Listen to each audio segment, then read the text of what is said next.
Sabay-sabay silang bumibili, sabay-sabay sumasabay din ang pag-akyat ng bigas. Kaya kailangan natin lagyan nga ng price cap.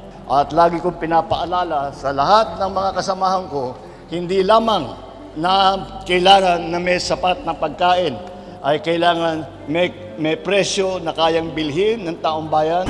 Marami ang nagduda, marami ang hindi naniniwala na maisa sa katuparan. Para sa ilan, suntok sa buwan ang pangako ni Pangulong Bongbong Marcos na 20 pesos na kada kilo ng bigas. Pangako ang kanyang binigyang diin sa State of the Nation Address maging noong panahon ng kampanya. Bagamat hindi ito para sa lahat at nananatiling nakasandig sa subsidiya, unti-unti itong umusad para sa mga pamilyang kabilang sa mahihirap at vulnerable sectors. Kabilang sa mga prioridad na benepisaryo nito ang senior citizens, persons with disabilities, solo parents, indigenous people at low-income earners.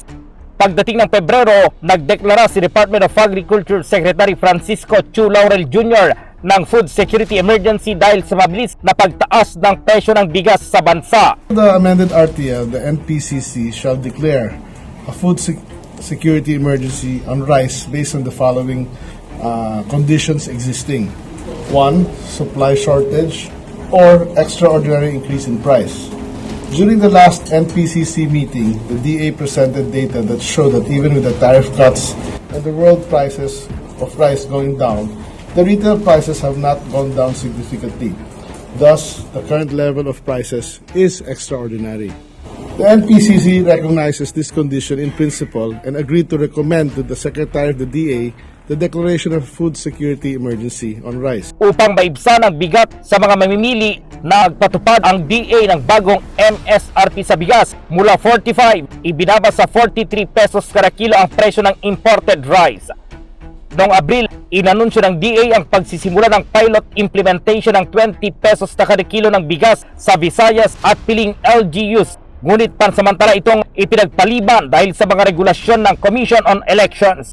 Pagdating ng Agosto ay pinag-utos ng Pangulo ang 60-day suspension ng rice importation, isang hakbang para protektahan ang mga lokal na magsasaka at mapatatag ang presyo ng palay na pinalawig ito hanggang katapusan ng taon.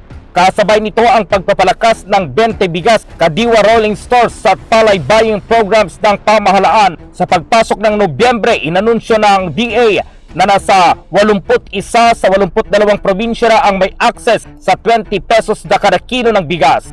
Mula sa orihinal na 136 na sites, lumobo naman sa 427 sites sa buong bansa o halos 1.2 milyong Pilipino na ang nakinabang mula sa mas murang bigas. Sa gitna ng mga bagyo at kalamidad, kumilos ang National Food Authority upang maglabas ng buffer stock para sa relief operations. Kasabay dito, binili ng NFA ang mga naluging palay upang maiangat ang kita ng mga magsasakang pinakanapinsala. Sa kabila ng hamon at kalamidad, tiniyak ng DA na sapat ang supply ng bigas hanggang katapusan ng 2025. Initially, itong program ng DA was supposed to last for until December.